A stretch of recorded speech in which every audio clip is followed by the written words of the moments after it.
Not a good night. Let's just put it that way. Oh, sweetie, I just turned on the camera. You don't need snuggles right now, do you? What do you mean, yes? Oh, come on. Come here. The dog's in tonight because she got into porcupine quills. So, this handsome boy is quite jealous. But yeah, as the title suggested, I had a breakdown today in front of a family member.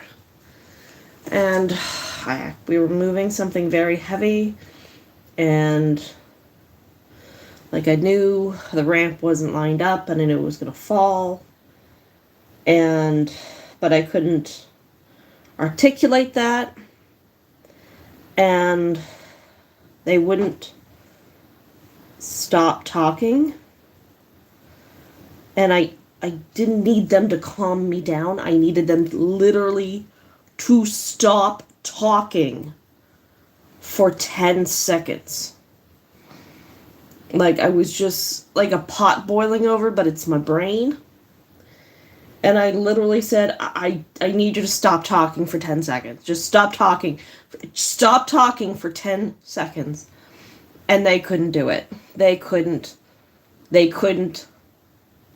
be quiet for 10 seconds so my brain could catch up with the rest of me. And I started crying like someone kicked my dog. I am a middle-aged woman, and I don't have any tolerance anymore when I get overwhelmed. And I just needed them to shut up for a whole 10 seconds, and they could not do it. They refused. I'm like, could you be quiet? Just shut up. Stop talking for 10 seconds. Just shut up for 10 seconds. It's gonna be okay. You're gonna be fine. Everybody gets a little warm. Nothing to worry about. No, shut up for 10 seconds. It's gonna be okay. It's gonna be alright. We're gonna get through this. No, shut up for 10 seconds. And they just... I don't need you to reassure me. I need you to shut up. That's the problem. And they couldn't. They wouldn't. And I had a breakdown. I spent 10 years working in a very loud, very high-paced environment to the point where my body and my brain broke because it was toxic. And now I don't have any tolerance left for the people in my life that I love. It is so overwhelming. Everything is so overwhelming some days. I don't want to deal with reality. There's nothing good in it. And my body isn't what it used to be. I used to be very strong. And I used to enjoy physical stuff. Lifting, hauling, pushing, pulling, climbing. I used to enjoy shingling roofs. Carrying, packs of shingles on your back up scaffolding 2 or 3 stories. I enjoyed that. That felt great. Up in the sun, in the wind, in the heat, with a nail gun or even just a hammer and nails. Laying tarp and shingling. I enjoyed physical labor. I enjoyed doing stuff like that. But I am so tired and overwhelmed and mentally broken. I can't even stand somebody talking when I'm trying to do something. I get in the car and the first thing I do is shut the radio off. Shut all sorts of music. There can be no music when I'm driving because it's just... Unless I'm in a good state and I got a state of mind, I got a good song on, then I crank it to 11 and I'll sing along. But it's only for maybe 2 or 3 songs. And then I have to shut everything off again because I'm just so overwhelmed. so easily now. Like, the ceiling for my tolerance for like the noise and the rush used to be so high, and now it's under the floor. And it's exhausting.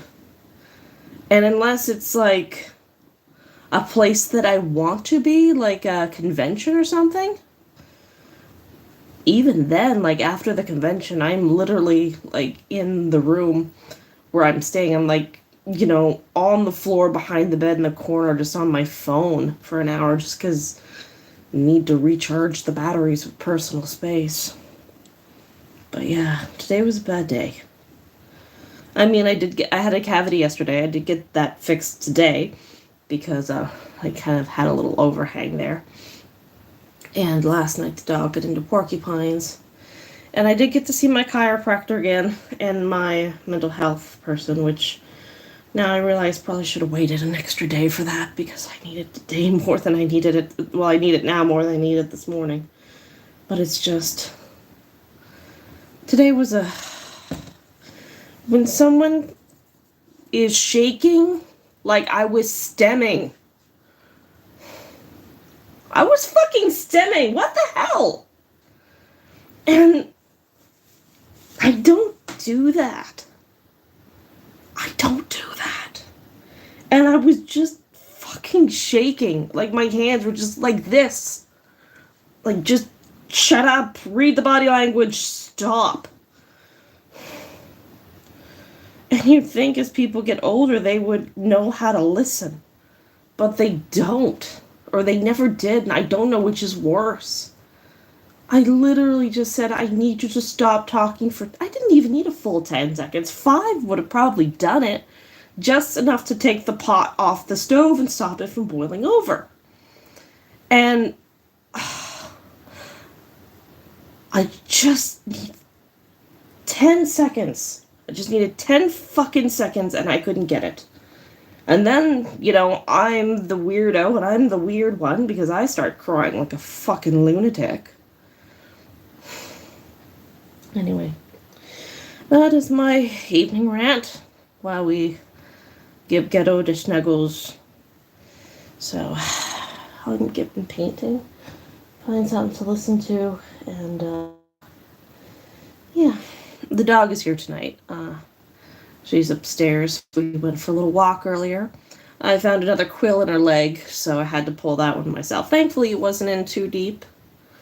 It was in deep, but it was working its way out, I guess. That's what the vet said when I showed her pictures.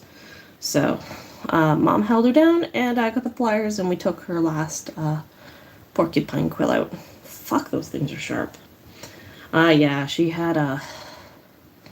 You couldn't see it in the video I posted, but like she'd stepped on the porcupine, so her paw was full of porcupine quills.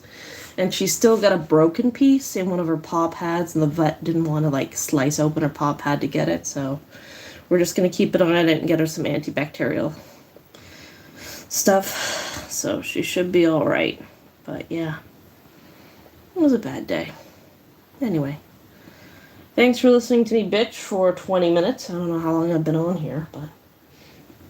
Are you comfy, Ghetto? Can I put you on the chair now so I can get some work done? I love you. Come on, babe. I know. Oh, I'm so mean. I'm so mean.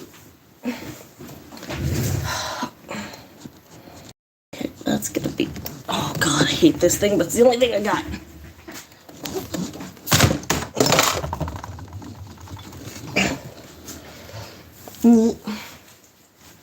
Anyway, thanks for listening to my TED Talk. When someone tells you to shut up for 10 seconds so they don't have a mental breakdown, literally just close your mouth and count backwards from 10. That's all you have to do to save that person and yourself from getting in a very awkward situation of one of you crying like a little bitch. Mostly me. Okay. I'm gonna have to touch up the pink. And let's find something to listen to. Just tired. Oh, laptop, are you fucking dying on me too? Sure, I'll listen to this shit again because I got nothing else interesting in my brain. Yeah. I don't want to work on this. I should though. Captain Sutherland, Federation Fleet Command. Date, standardized human time, October 6th, 2136. There were no signs of life or civilization nearby. The cinders of a blaze rested off to one side, an orange glow clinging to the black dust. A charred Khajiit corpse was draped over the ashes with the spaces between its skeleton. It was as though some predator between the flesh of its carcass. How it had gotten here. My hand was the tight of a pole behind me, while my forepaws were fastened to one ahead of me. Warmth brushed against my stomach, and my attention was drawn to its source below. A quick glance revealed a piece of hungry flames on sandy earth, stoked by a wooden heap. Fuck, I'm next. Someone is trying to eat me alive and giving more blood a whole new meaning. What if this is the answer? Every instinct encouraged me to scream, but my voice had stopped working. It felt like swimming through cement. Motions lagged seconds behind my brain signals. My claws tried to move, either to cut through the ropes or thrash about. But as my vision added upon the curved appendages, they began to peel off my paws. The growling echoed behind me, and a bipedal shape moved within a mass of shadows. It was more rounded and graceful than any Arxer. At first, I perceived it was the reflection of flame in its pupils. Given that its hideous gaze made light directly toward me, I knew those were predator eyes. Panic constricted my throat, and the thin vinegar of logic dissipated. The creature stepped out of the shadows, bearing its yellowed teeth. That sinewy form, sporting only small clumps of hair, jarred my memory. Everything I knew about humanity, including my decision to remand myself to their custody, came rushing back. That rumbling noise was laughter. They were amused by our helplessness and naivety. Hundreds more humans emerged from the darkness encircling me. I was right about these hairless freaks from the beginning. Now that their ruse had taken hold, they were going to wipe out the last Khajiit refugees for laughs. The first predator twisted the crank on the spit, and my support began to descend toward the fire. Recognition flashed through my mind, picking out the green markings on his arm. It was that UN guard, Carlos. I tried to elevate my torso, but I was sinking lower by the second. Stop! Please! Words finally tumbled from my throat, a stream of panicked whimpers. Carlos! Why are you doing this? Humans! You don't want to do this. Carlos! Sutherland, I'm not doing anything. The fellow predator's voice replied, though I never saw his lips move. Wake up. An invisible touch jostled my shoulders, and I jolted upright in a cramped bunk. My heart was racing at 1,000,000 miles an hour. Panic made it impossible to think straight. I swiped my claws in a wide arc, aiming for the bloody shape in my periphery. My gravity curse reverberated through the air. The human sprang back with lightning-quick reflexes. Carlos raised his hands in front of it, inching toward the door. The primate's eyes fitted to his holster, which sat on his hip. I blinked in confusion, realizing I was back on a Terran military ship. My claws were still in one piece, and nobody had taken a bite out of me while I was sleeping. It was a nightmare, probably the result of my brain trying to process my attitude shift toward humans. My subconscious was clinging to the notion that these predators were twisted and rapacious. The fire thing might have come from Terran soldiers toasting s'mores in the cafeteria last night. I closed my eyes and attempted to steady my breathing. Sorry, bad dream, I sighed. The human narrowed his eyes. I can tell. You said my name. What was I doing? You were roasting me over a fire and laughing while I burned alive. That's absurd. Someone hired here to babysit you, not to host a bonfire. I struggled to my feet, using the bed frame for support. The predators had brought me on board as a tactical advisor for their mission to liberate the Khajiit cradle. The UN crew on the bridge gave the distinct impression that they resented my presence.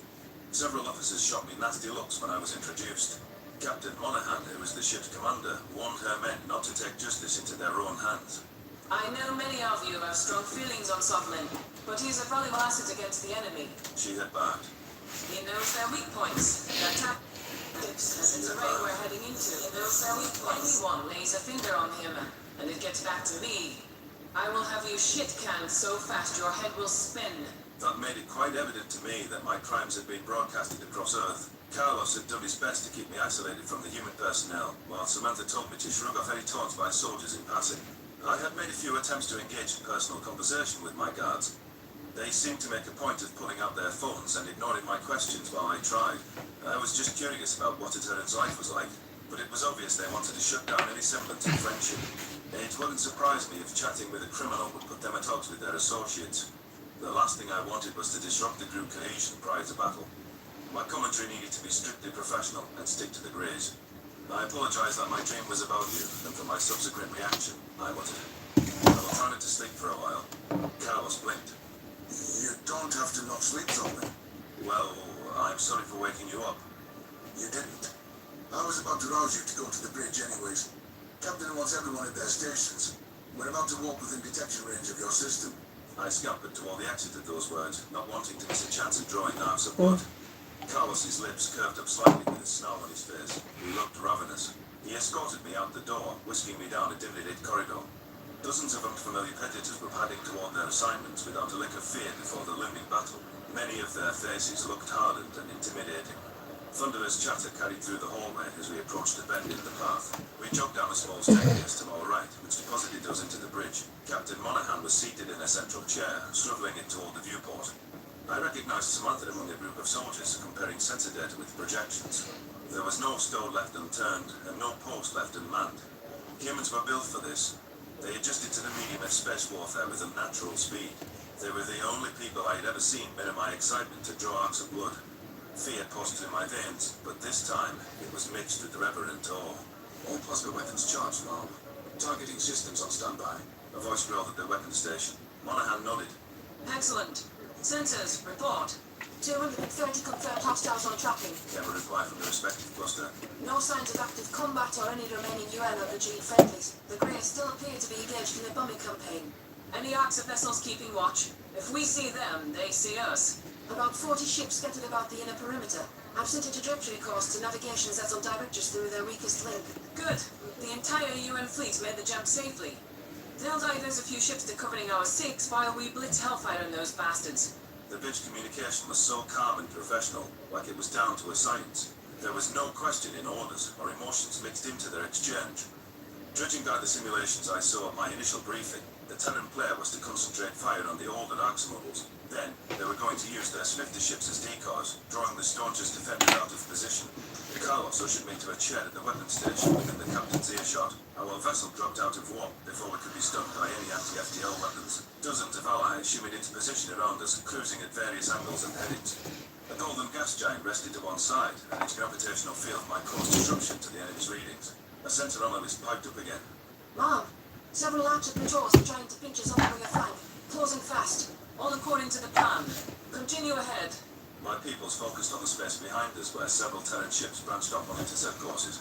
The reptilians attempted to nail them with long-range missiles, but the clever monkeys deployed interceptors as countershot. A stream of plasma spouted from the humans' railguns, bright and dazzling. Impressive as it looked, the efficiency was doubtful when an enemy wasn't in visual range. Even predators can't line anything up from that distance. Missed this one completely. The Arxa flinch.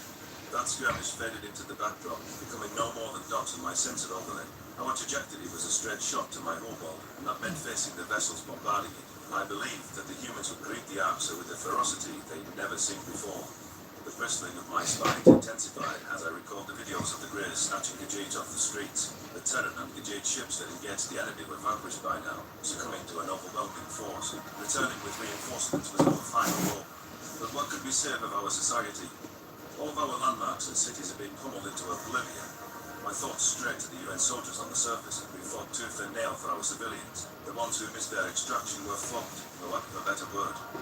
I wondered if a handful of humans had gotten to a bunker, trying to wait out the storm. Would Gajit even allow a predator to hunker down in their shelter? They definitely see us. The census technician hissed. 50 T-ships and counting, breaking off from the bombing formation. All our men intercepting toward the fleet. The navigations officer looked at the captain. Shall we alter our course? Captain Monaghan scowled. Negative.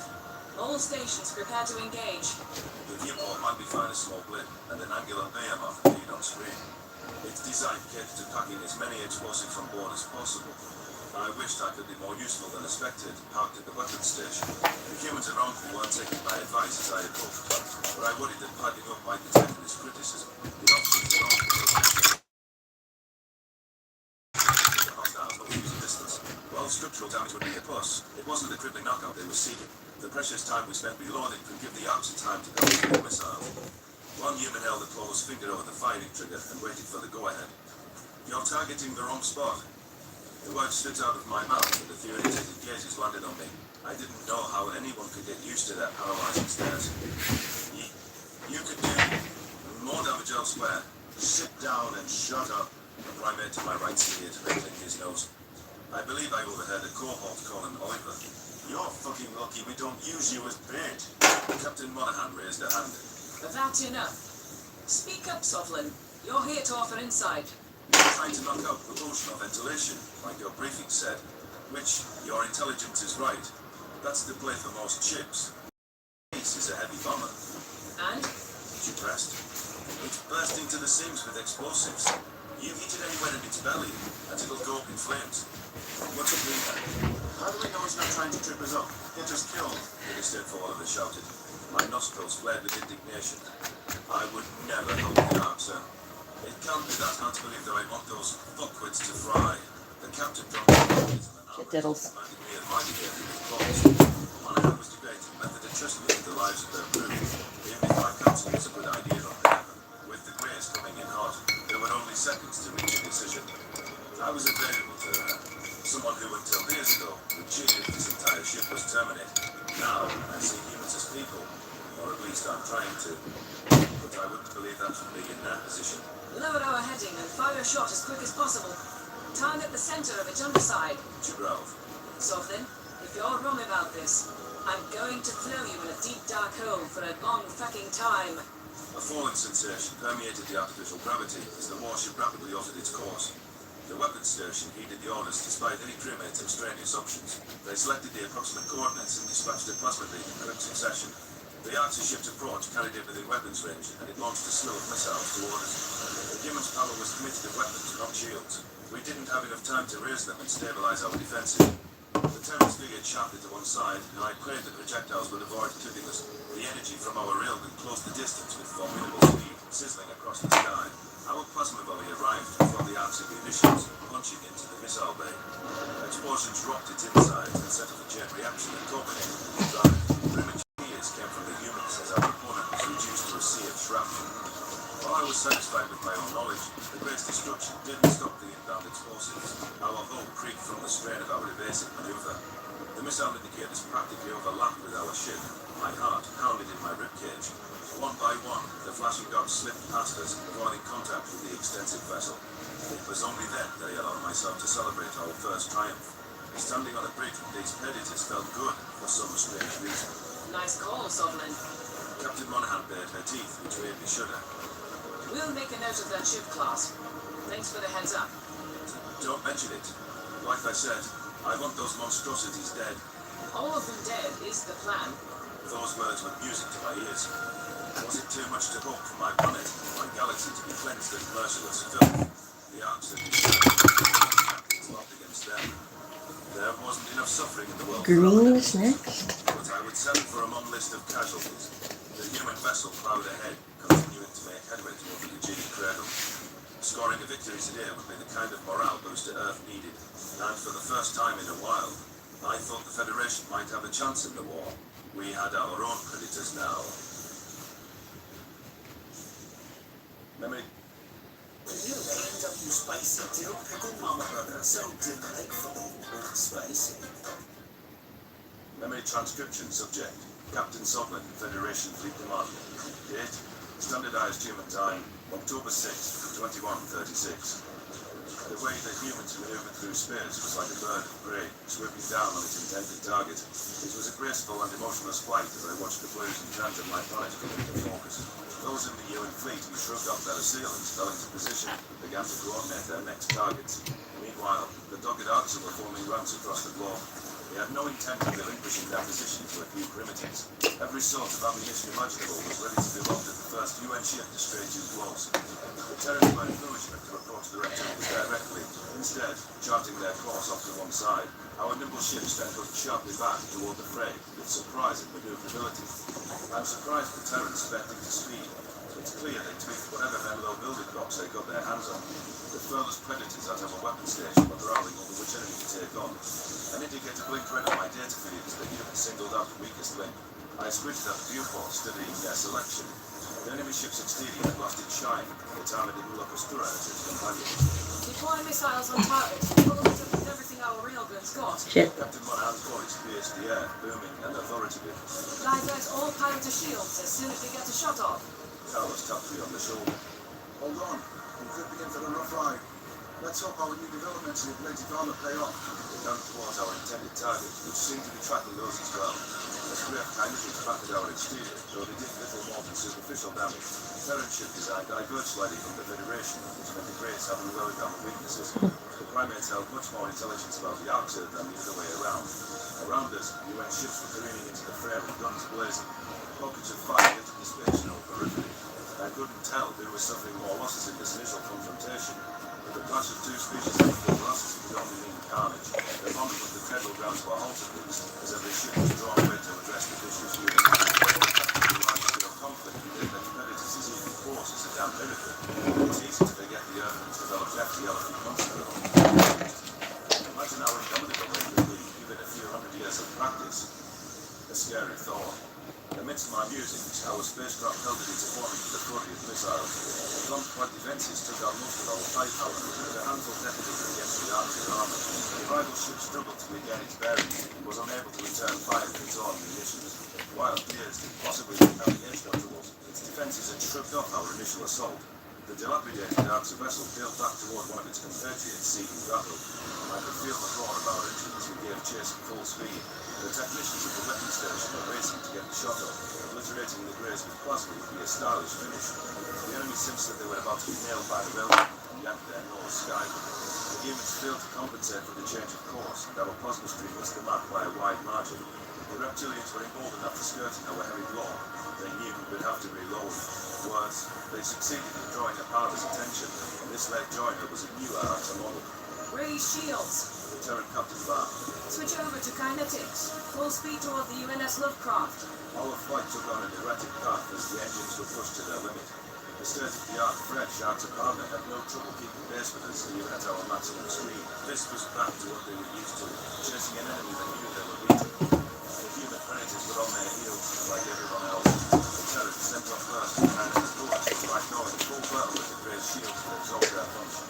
Right now, we needed to find time to find our own weapon. It couldn't hurt to throw everything in our arsenal at them.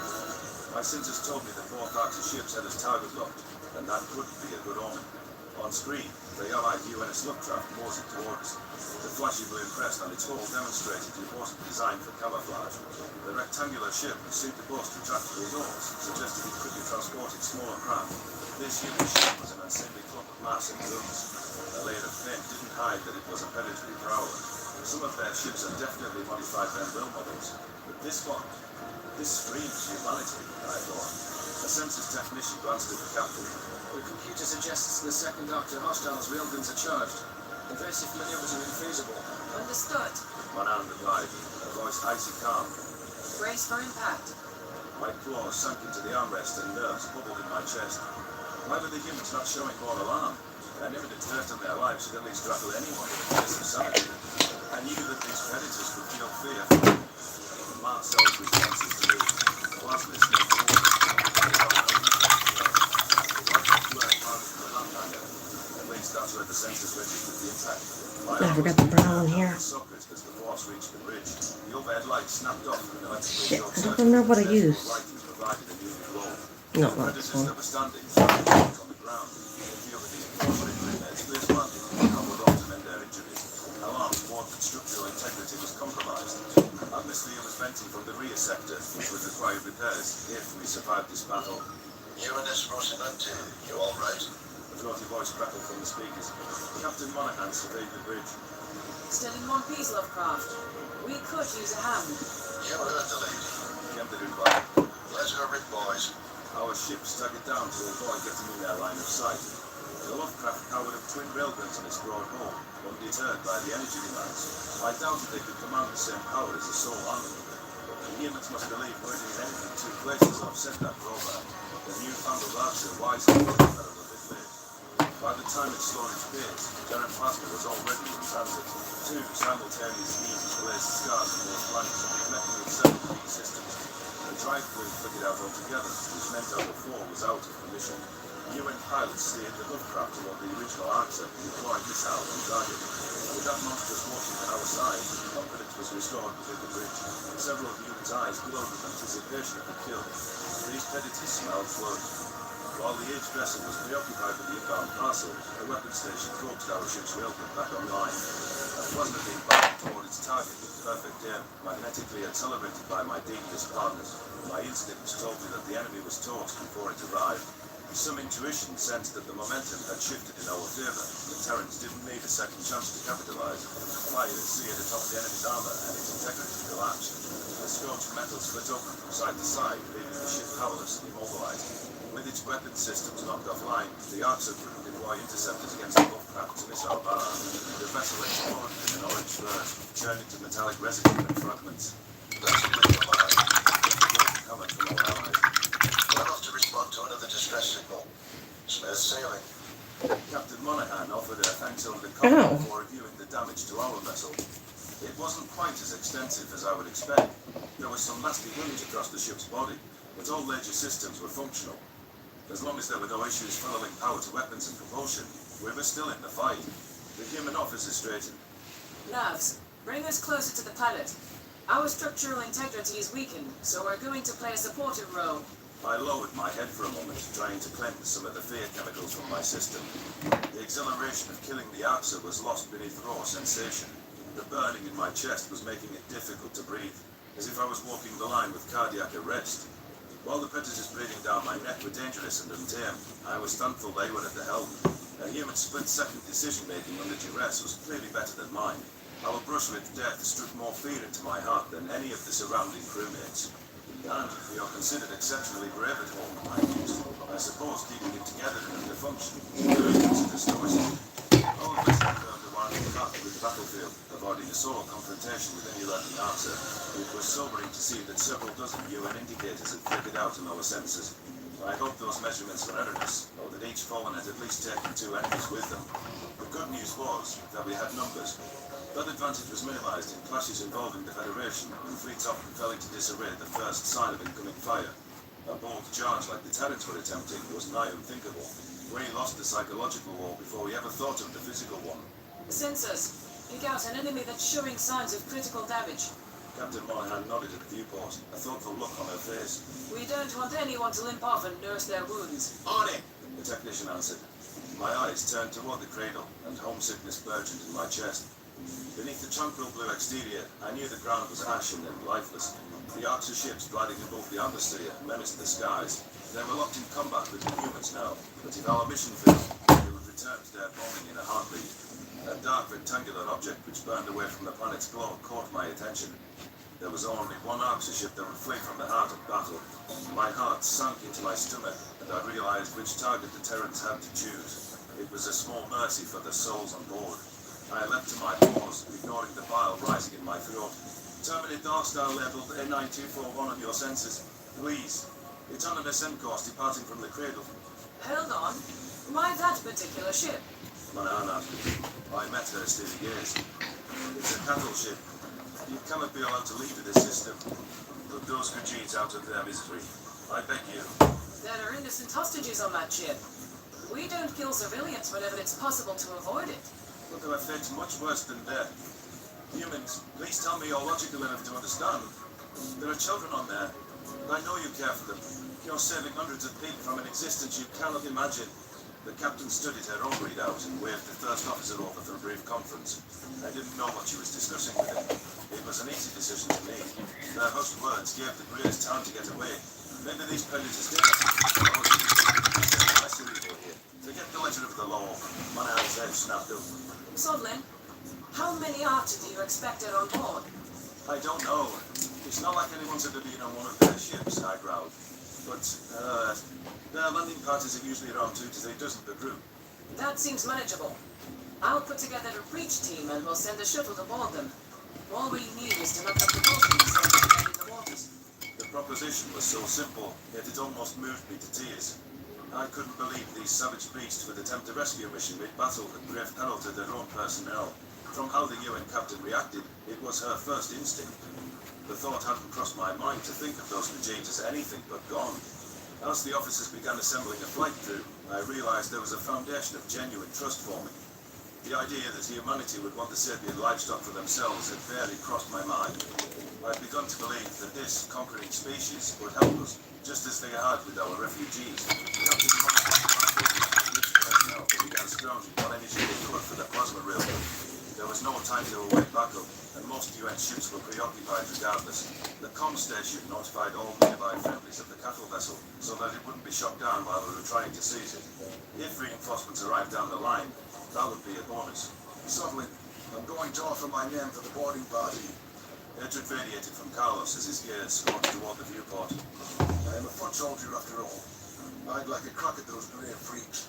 The humans' pent-up rage seeped out as they contemplated the terrorizing foe. Hunger trickled into their stances and stomachs.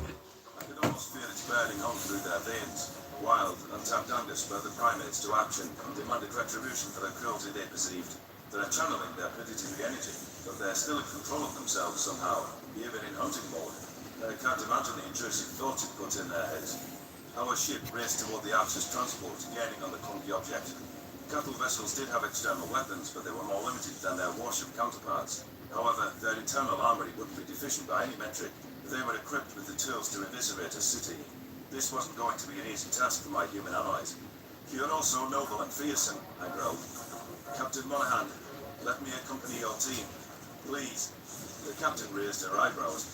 Why would I do that? So the only Federation asset we have can be KIA. KIA?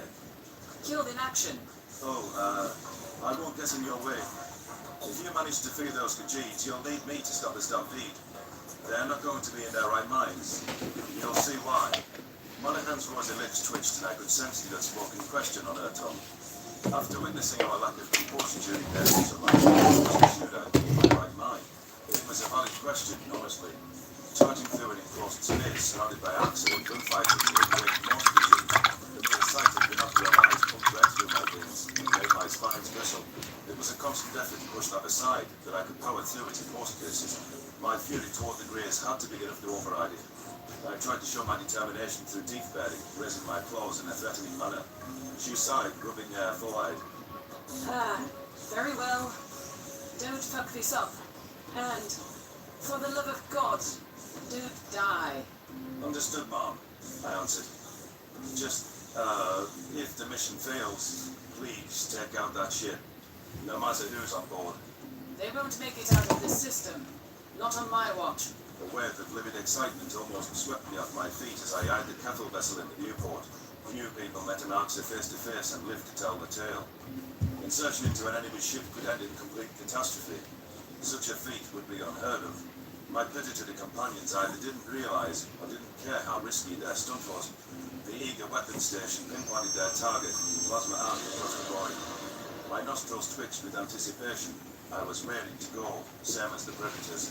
This role was a pitiful attempt to atone for my crimes, but at least I felt Alright, certain Tank I was is on the right next. side. This one. The way I could That assess one's it, next. I was going to There you are.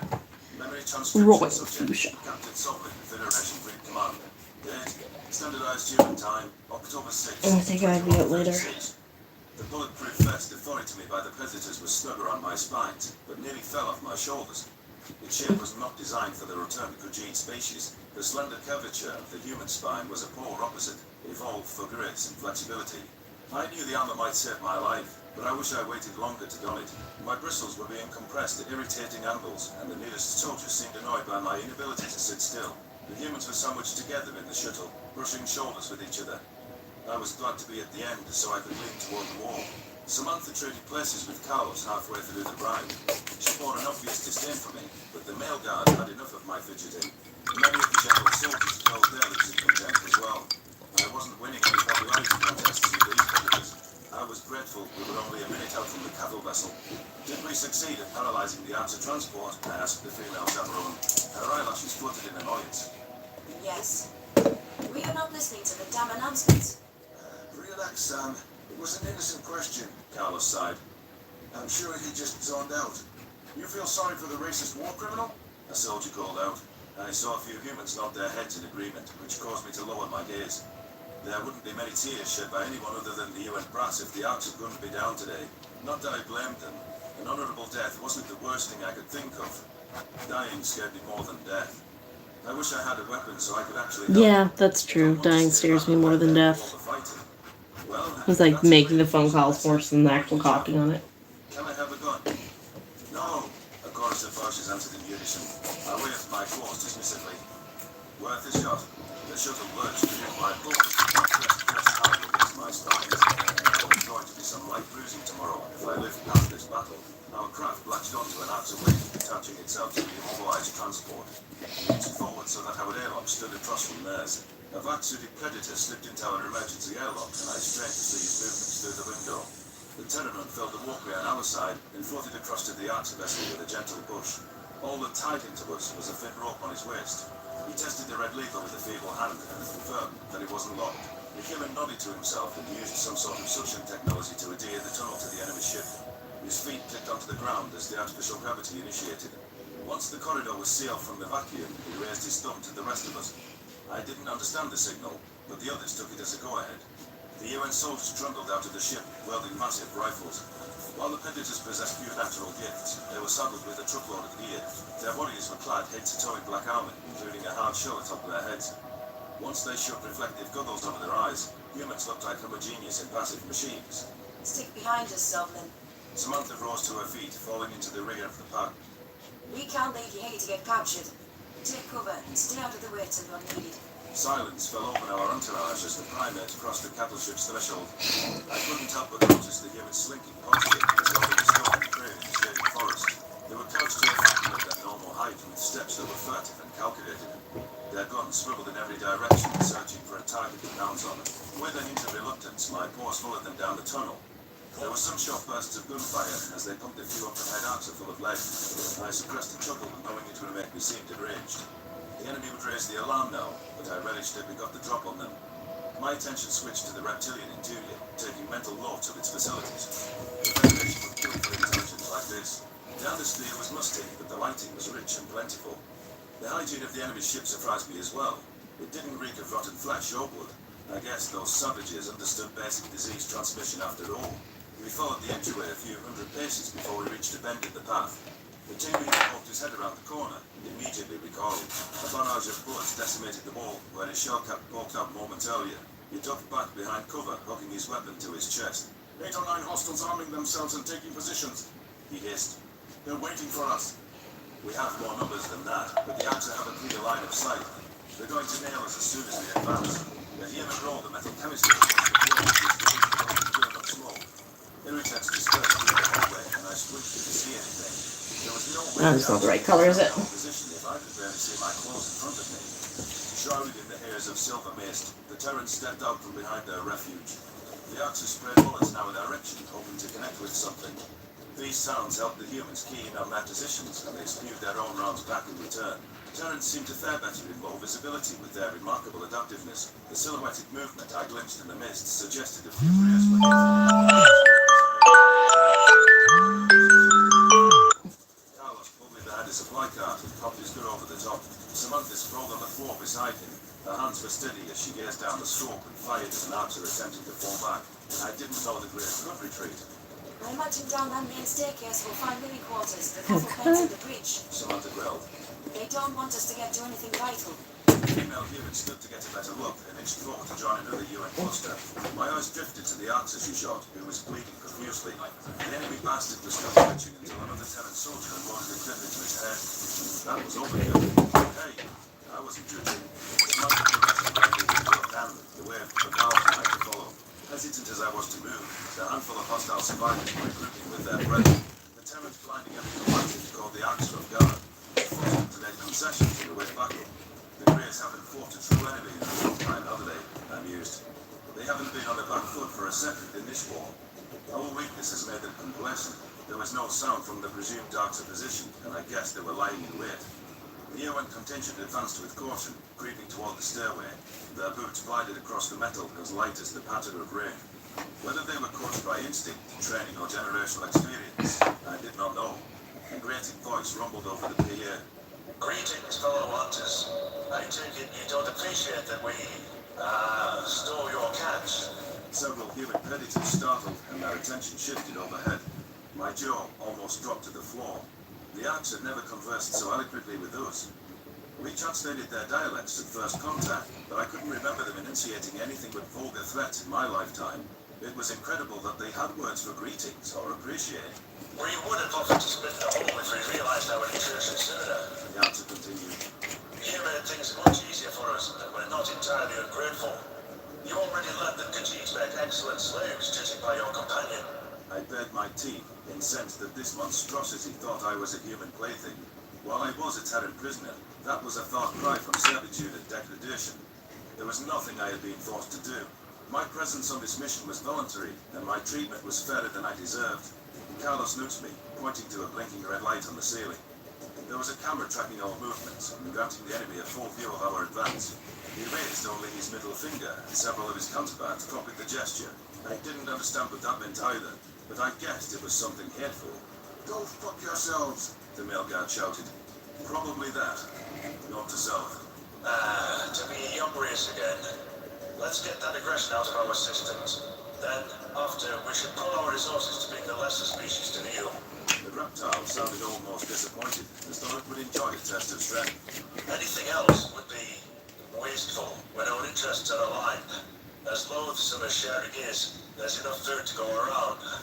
Did those demons just offer to ally with humanity against the Federation? My blood boiled at the thought. It had to be a trap, since everyone knew the Arcs were incapable of interspecies cooperation. They couldn't get along with themselves. The Greys were locked in a global bloodbath, which jeopardized their world's survival when we found them. The prospect of the Terrans switching sides was unnerving all the same. The clawless omnivores haven't been welcomed into the galaxy with open arms. The lack of clarity from our factions meant threats could still reside within the Federation. Would humans view siding with monsters as the only way to save their Earth? Carlos flung down the camera lens with prejudice and answered the question for me. His knuckles were strained against the cloth coverings from being clenched around his rifle. The soldier at the advance's forefront raised a fist, and our posse shuffled to a halt astride of the staircase. Odds were, the enemy was gathering in the depths beneath us. Fire in the hole! The human voice declared. The human soldier locked the grenade into the open area, and we watched it clatter down the incline. I felt an explosion detonated atop any archer in the vicinity. I heard a gurgling scream as if shrapnel hit one of the reptiles in the throat. My pituitary eyes moved down the first steps and followed with another explosive toss. That should be enough to get the enemy to move back. The primates bounded down the last of the staircase and jammed down their firing triggers. I followed Samantha's movements and tried to keep my head low. We took refuge behind a trash can, what appeared to be a mess hall. There were blood-speckled trays and reading materials left abandoned on the tables. What do you know? Eating sentience is a communal activity, I guess. Knocks of gunfire peppered the walls around us and took down several humans. Other Terrans stepped in as soon as they saw a counterpart felled, dragging them to safety. Attempts to stymie the bleeding looked hopeless in many cases, but their efforts were charged with emotion. It was mind-boggling how a Predator's warrior class could forge such deep bonds. How they could even think of their fellow man during the insanity of battle was beyond me. The amount of arcs had tickled every flighty urge in my DNA, and overstimulation made my head swim. This wasn't at all like my revenge fantasies. I was helpless without any weapon if one of them plunged at me. I could sense several reptilian eyes on me.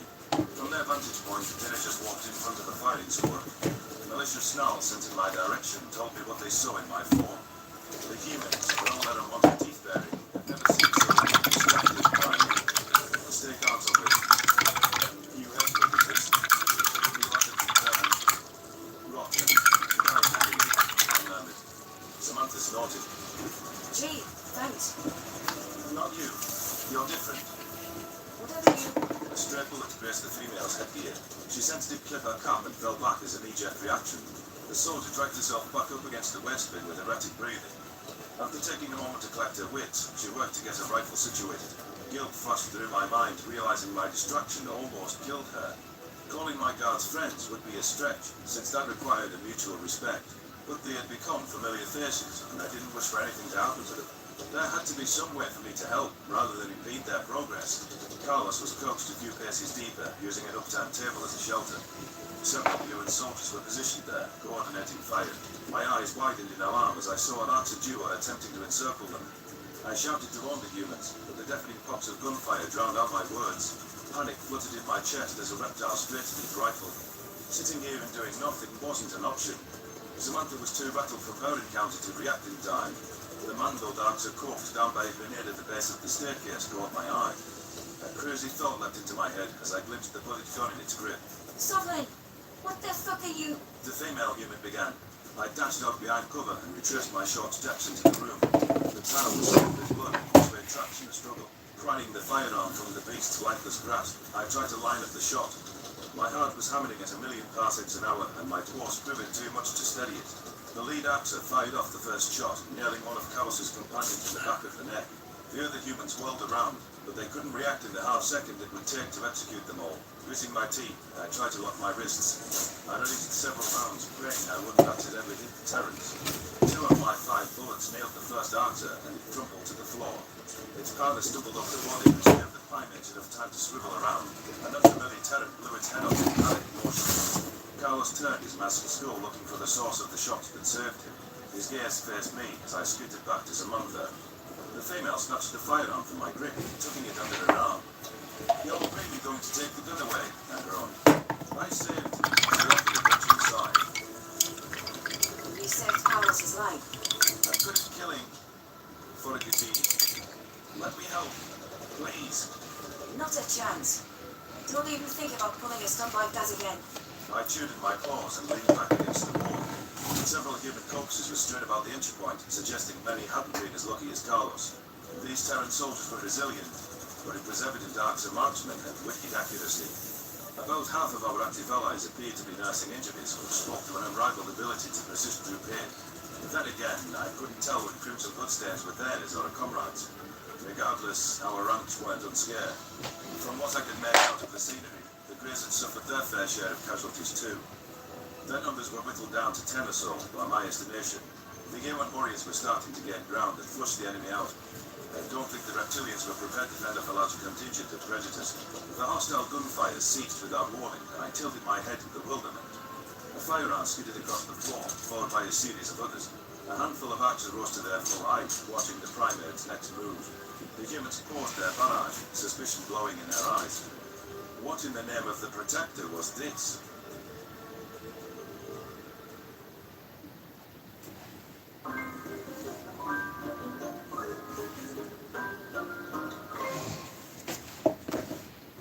Memory transcription subject. Captain Sovereign, Federation Fleet Command. Date. I don't think I Standardized could do human this. time, October 6th, 2136. Resounding shouts coursed through the air as the humans rounded on the unarmed enemy. Most with some variants of command to lie on the ground. There was no question that this was an act to surrender. They were complying with the backed orders and cuffing themselves without any clear trickery. There was no snarling or sudden movements either. Perhaps this inexplicable behavior was because humans earned respect by whatever their twisted standards were. The primates' bellowing voices shook me to the core and clearly left no room for debate. Scaring the boarders away with blooded fangs and piercing eyes hadn't been a viable tactic for a change. All the same, I didn't think the reptilians were capable of submission. The Federation never managed to capture a predator or reason with them. Appealing to mercy was an exercise in futility. Amusement seemed to be the only motive they needed to destroy our worlds. Accepting the Terrans as thinking people was one thing, but the answer was I wonder what Captain Monaghan will do with the prisoners, I muttered. Samantha offered a non-committal shrug. Not my call. Not mine either, and that's probably a good thing. Carlos bounded up to it, raising his goggles. We're going to have some guys make sure they sit nice and pretty for now. Probably sedate them, take them as prisoners. But if it was your call, what would you do? I asked. I'd put them in the cattle pens, right where they belong. He growled, a malicious gleam in his eyes. I wondered if the Greys would taste like gator, or maybe they'd make a good pair of boots. Bald-faced talk of eating another sentient left me taken aback. It wasn't something I thought humankind would contemplate, even for those monsters. I understood what Carlos was saying, though. That Schadenfreude was something we had in common. The guard's statement was pushing a little far, but I was happy he was being more open with me. Maybe Carlos is grateful I saved his life. He seemed more friendly toward me. My eyes studied the arch prisoners, but they were still as hideous as boots. Also, I wouldn't want my paws touching their skin. How defiling. Well then, what would you do with them, Sovereign? As much as I would love to see the Greys get a full dose of their own medicine, the stakes were too high. The intelligence a strong-willed military could extract was invaluable. If we could stop the Cradle's fate from befalling another world, that was worth keeping these Arcs alive for a bit. Besides, they deserved more suffering than a quick execution. Scientific studies of their pain tolerance and responses could offer interesting results. My lip curled up in disgust. I would inflict as much agony as I could, And once I had no use for it, I would blow its brain out. You already knew the answer to that, Carlos. Samantha hissed. Remember why he's here? You two have fun with your chat. I lowered my gaze, watching the female guard stalk off. It hadn't occurred to me that I described verbatim what I had done to the first Terran soldier I had found. After recognizing the parallel, Carlos would surely lose interest in speaking with me. It confused me why he didn't lope after her, but a part of me still hoped we could make progress. I am sorry. The irony is somehow, I think you might be the only species who could understand why I did that. I sighed.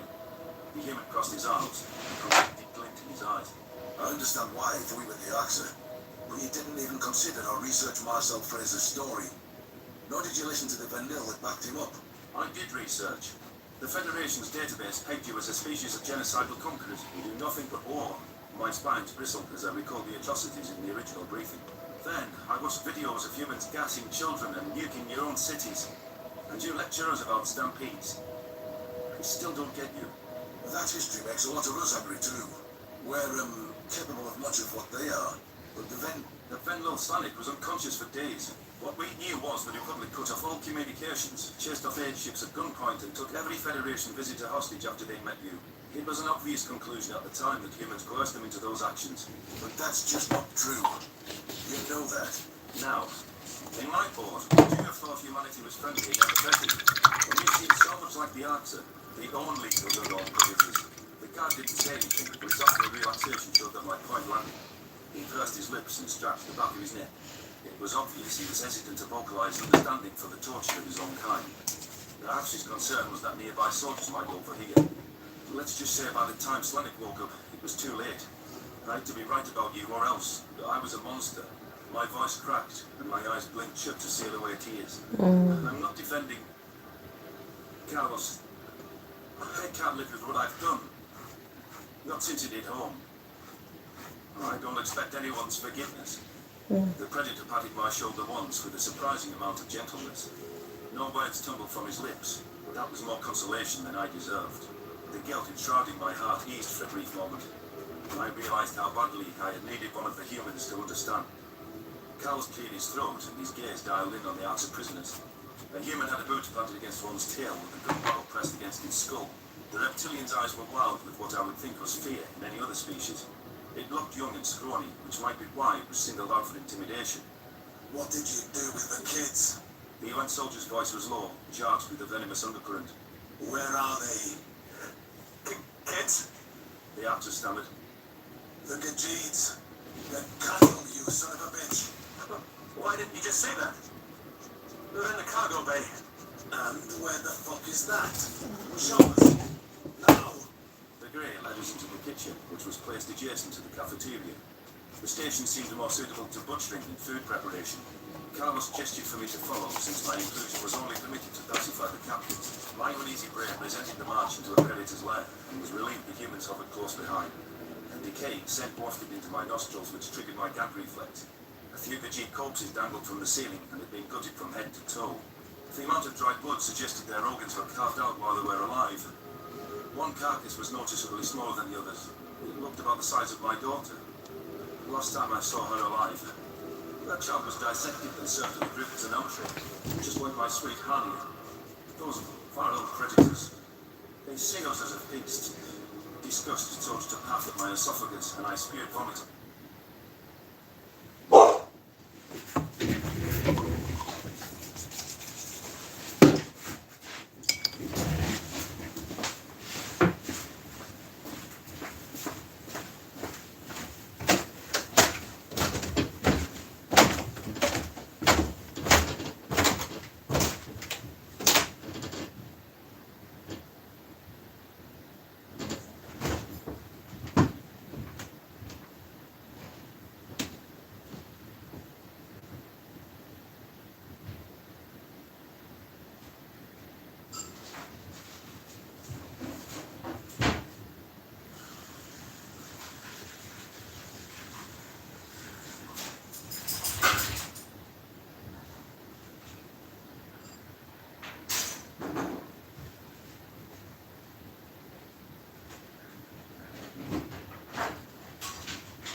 don't know.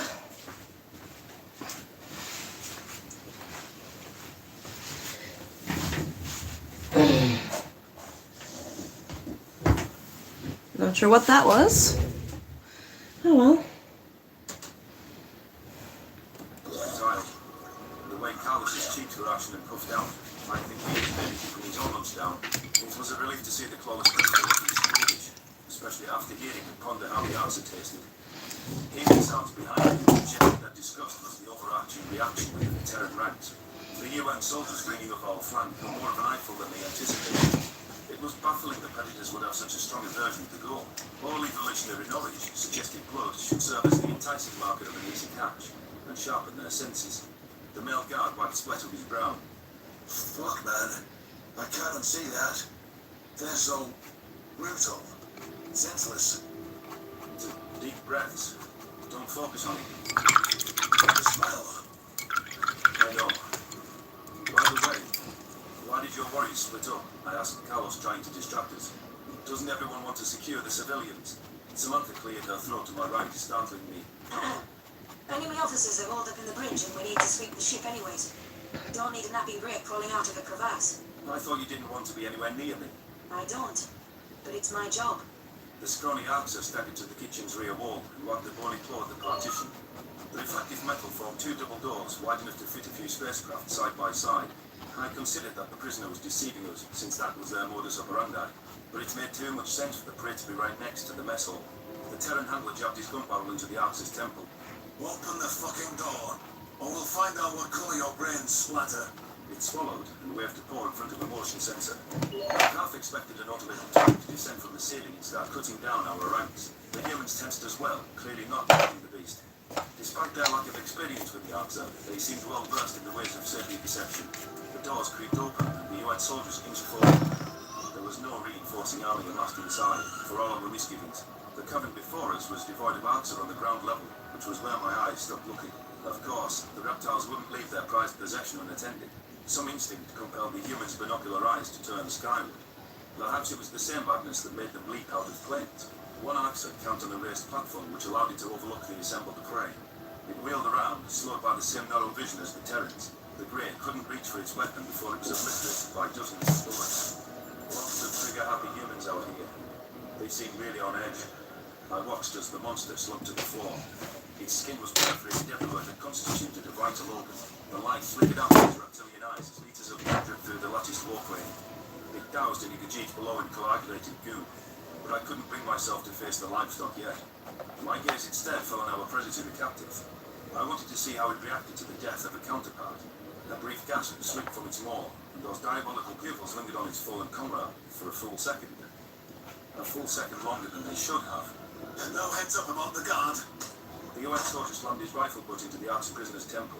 He snickered as its hind legs buckled and it collapsed on the floor. Ah, shit. My hand slipped. That's what everyone saw, isn't it? The other humans nodded as they studied the cattle enclosure in horrified silence. My reluctant eyes fell on the scene, and renewed fury surged through my spines.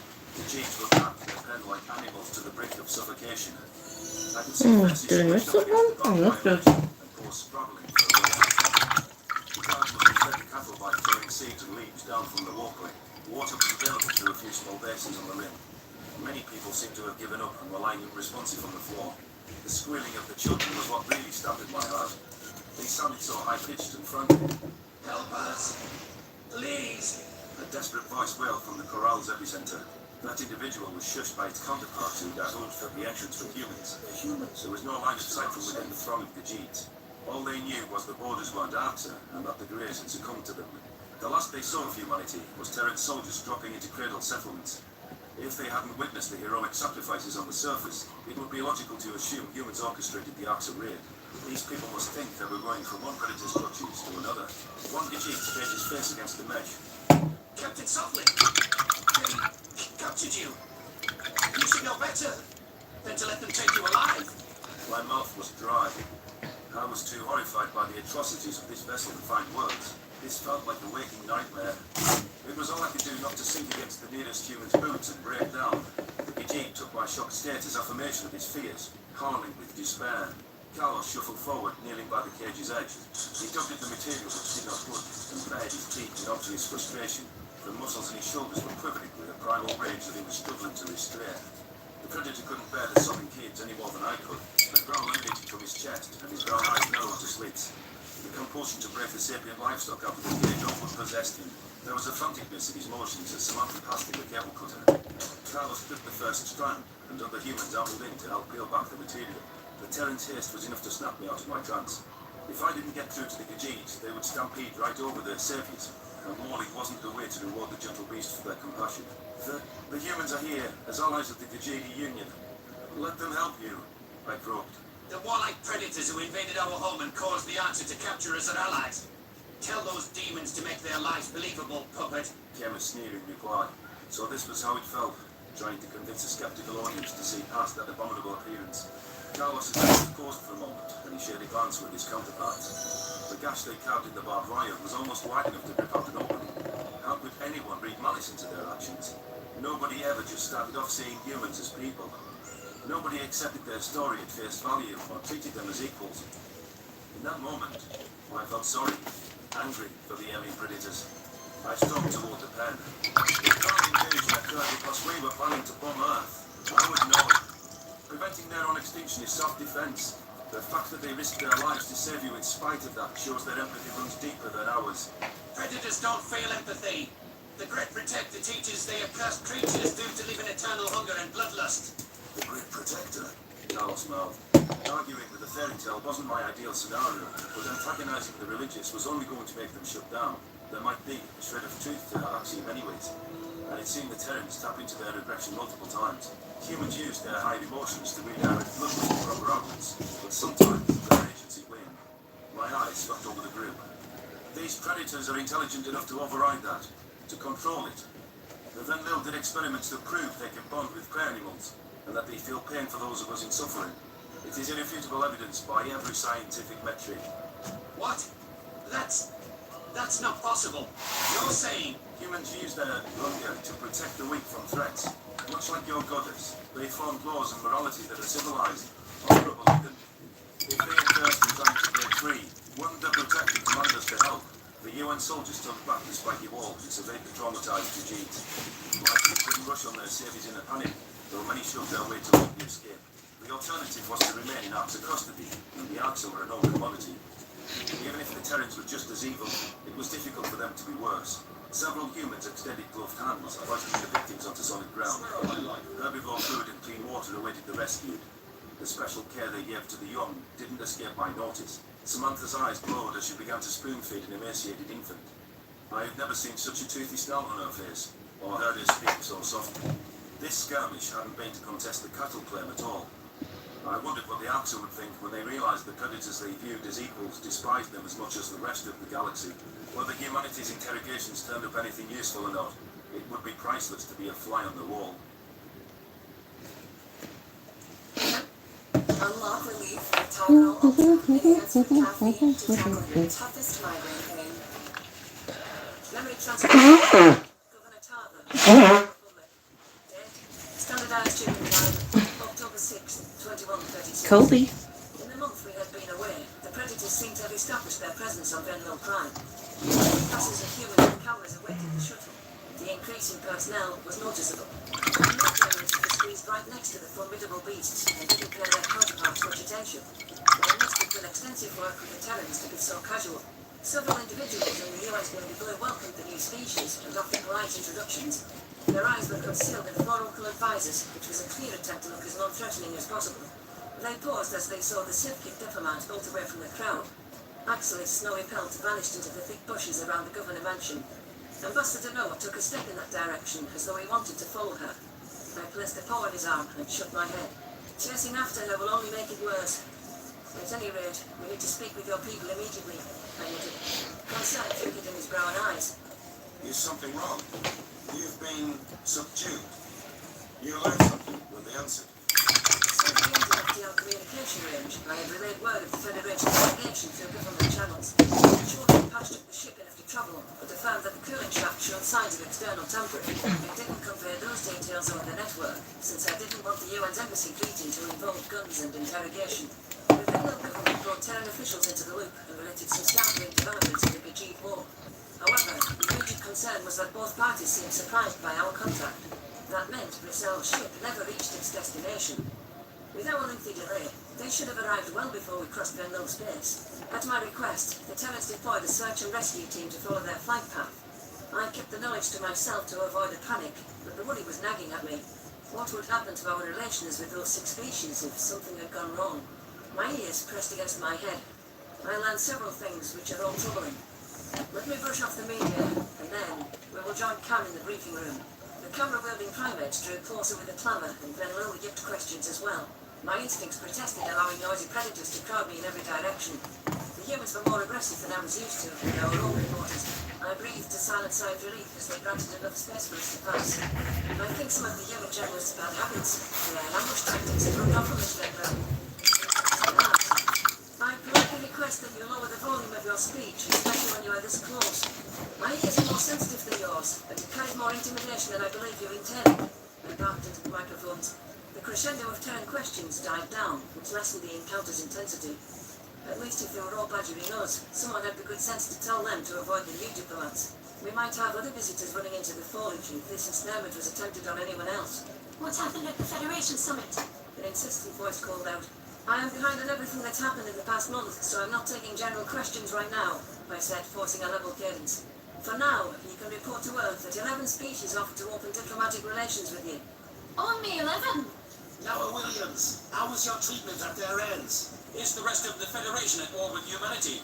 How do you think this will affect human-Venville relations? Let me finish, I spat. Over 100 species voted to ally with you against the Arxa. An even larger sector are either undecided or opted for an isolationist policy. While these may not be the results you hoped for, I see them as a positive step forward from wishing your species extinct. However, The Krakatau fleet are amassing warships with support from several neighbors in every border station that faces our space. How can we trust that these public stances aren't intended as deception? you might find your questions resolved if my answers could reach their conclusion, I growled with frustration. I was about to explain that 38 member states would not budge on their extermination position and may seek a war of extinction. The Krakatau were one of these, a rather vocal one. Agitated whispers sang through. I knew there was the half second it would take the humans to process their information before they'd launch into a new inquisition. The questions would fall into predictable categories. How Earth should defend itself against threats if diplomatic resolutions are off the table, and what assistance the Venville would provide. I'm going to discuss with your generals and my generals how to handle this now. Perhaps our new ally will help us. I switched my tail toward the civilian diplomat who had settled down atop a human shoe. The predator looked taken aback, but didn't move his foot. No matter what, we will figure this out together. The Venville will stand with humanity to the end. Now, excuse me. Noah grinned as he saw my irritated headshakes. The Terran ambassador clasped his hands behind his back and followed me to the governor's mansion. There was something in his eyes beyond amusement as his gaze bored into my skull. It almost came off as a predatory hunger, though for some reason it wasn't unnerving. The human held open the door, his stare never faltering as we walked into the briefing centre. That unblinking fixation was distracting, and I wasn't sure if I wanted to tell him to break eye contact. It took a colossal effort to recall the planet-threatening reasons we were here. General Khan leapt from his chair. Governor, Ambassador, we're all delighted you're back. I took a seat next to him, and the predator settled beside me. I would say it's good to be back, but in the month I've been gone, the Gajit cradle was glassed. What? Noah hissed. Please don't tell me we did that. From his dejected tone, it seemed like he considered that well within the realm of possibility. My certainty that there was another explanation wavered after his response. The UN's position against civilian casualties seemed set in stone at that initial briefing. Snyder was just saying what we wanted to hear, so we could obtain our aid. The Arxur took advantage of the defenses being down. There was nothing we could do. General Jones of the American clan growled. We lost a considerable amount of our own troops, trying to evacuate civilians. I lowered my gaze. And the civilians you did evacuate are where? Earth, mostly refugee camps in New York. My eyes just about bulged out of my skull. The humans thought it was a good idea to take a bunch of terrified refugees to a predator's homeworld, far away from their own territory. Those Gajids must be overwhelmed, and the optics of this were atrocious. It would have been a better solution to host them on Venville Prime or transport them to a Gajid colony. General Zhao narrowed his eyes. Governor, you look displeased. Do you not trust humans to be proper caregivers? You misunderstand. Candidly, this is an absolute disaster, I grumbled. 52 species specified they were waiting for news from the cradle to determine their diplomatic position. When they hear it's been destroyed, Don't blame humanity. She's right. I wouldn't be surprised if they accused us of coordinating with the Arxer. Noah finished. A sigh slipped from my lips. The refugees are the cherry on top, as you say. When they hear you're keeping them in camps on Earth, they'll assume you're keeping them as cattle. We have chunks of footage showcasing our humanitarian efforts. The Chinese general said. And? It's easier to dismiss that as strange propaganda. I bet anything that Krakothl will use this to get public support for that attack. To smear you as slaving predators. Hell, what was stopping the species on world from rescinding their diplomatic offer? The Mazik president was going to flip when he learned of the Cradle's destruction. This was a grave setback to our progress with the friendly governments, and it would push most undecided factions toward animosity. At least I'd had a few hours to deliberate how to react to various scenarios. This was all news to Noah. The Terran ambassador shifted beside me, and I could sense his surprise at the whole developments. After witnessing the hatred on the Federation floor, he knew better than anyone I was right about their perspective. The Secretary General understood the Cradle's importance as a propaganda tool, Jones said.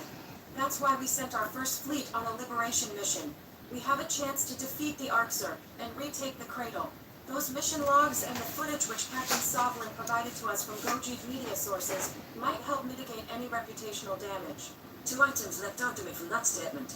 The first being the humans sent a large contingent of the Vendel ships that were donated to them to a slaughter. Attacking the Arxer was a foolhardy plan, which I can't believe General Count didn't object to. Predators or not, the UN had succumbed to return to the Great Superior Army. Are they trying to leave both of our planets exposed, to lose everything we gave them? Since the fleet was already dead, there was no point even addressing that matter. I began to wonder if allying with humanity was a mistake. I hadn't thought they were suicidal. The second topic was the name Sovlin, which I couldn't be hearing right. Even under excruciating interrogation, it was tough to picture that Gajid giving humanity anything helpful. Had they captured him during the war? What terrible retribution had they inflicted to make him violate his principles? The Sovlin is in your custody. I blinked with concern as the human representatives nodded. Is he alive? Jones rolled her eyes. Yes, why does everyone ask that? Because we wouldn't blame you for killing him, General. I might venture he deserves the ultimate penalty. But how did he come into your possession? He turned himself in, after witnessing our soldiers fight back against the Arxer. I see. Would it be an unreasonable request to ask for Sovlin to stand trial in a Vendel court? I would like him to answer for reckless endangerment and mistreatment of a Vendel citizen. The UN is willing to discuss extradition, but he is a vulnerable strategic asset now. I don't see him being handed over for a few years. The female voice I didn't recognize piped up. This predator was seated away from the generals and bore the keen visage of intelligence. Erin Quanker, UN Secretary of Alien Affairs, formerly with SETI. That agency name rang a bell in my head. Humans desired friends among the stars long before their species was interstellar. Stories about aliens were abnormally prevalent in their culture. Some Terran scientists devoted their careers to scanning the skies for signals and cataloguing exoplanets that might be habitable. Noah and Sarah's flight on the Odyssey was charted by SETI researchers. Vendel Prime happened to be the 5th Earth-like world on their candidate list. It would make sense that those prescient astronomers would try to become the first alien experts and attaches. I flicked my ears with politeness. Nice to meet you, Madam Secretary. I understand humans have the greatest claim to Sovlin, of course, but I don't want his treatment of Slanik to be overlooked. It's a bad precedent. Agreed. I think it's a good idea for us to write out travel and extradition treaties. We've relied too heavily on goodwill between our species. This would nip any misunderstandings in the bud. There were a lot of other details that needed to be ironed out. Trade, borders, intelligence sharing, joint military bases, and which foods were allowed within our domain. It was a daunting task since I had no idea how predators approached such matters. The fact that Earth technically fell in Vendel territory was a grievous issue I'd been tiptoeing around. The official status, galaxy-wide, is that humanity does not own their homeworld. We do, even if we renounce that state between our two species. Of course, the Vendel Republic would never lay claim to the Sol system. The unfortunate reality was that we didn't have the authority to hand out parsecs of space. The Federation would be hesitant to sign off on any territorial claims, and that was the best-case scenario. Recognizing the United Nations as a legitimate spacefaring entity would be acknowledging humans as equals, encouraging them to spread throughout the galaxy. I feared that our predator friends wouldn't take kindly to that fact, especially as they eyed colonial expansion initiatives. Decorous as humanity were, I didn't think they'd be happy sharing with their neighbors forever. They would want some breathing room and space to call their own. Speaking of misunderstandings, Ambassador Noah Rumble. myself and any human-alike species might have a target on our back. It appears our shuttle was sabotaged, and that almost resulted in a catastrophic drive failure. General Jones chuckled. I'm amazed the Xenos have the stones to think of subterfuge. They sure haven't shown it before now. The Fenlil have risked their entire existence to protect ours. Is that not courageous? Let's not insult our friends. Secretary Quimper shot the American a warning look, then gave me an apologetic smile. I'm sure that was not her intention, Governor. No offense taken, but as Noah is about to mention, there was a second ship of representatives coming here. We sent out a search party already. The astronaut shot up. He must be stunned that I had discerned his thoughts with a half glance. It was uncanny at times how I felt like I could sense what was on that predator's mind. Fenrir and humans are scouring the edges of Zerurian space now. We expect them back in comms range within the next few hours. Zhao answered. Quimper tilted her head. Is there something more you wanted from us? We would like the O'Toole diplomat pulled aside for questioning at the earliest convenience. He had an uncanny amount of knowledge about the defect, but please, do so with tact, without drawing outside attention. The human officials shared a glance before consulting the Encyclopedia of Known Species on their holopant. It must be difficult to recall the nuances and details of 300 races they've never met before. Perhaps a full briefing.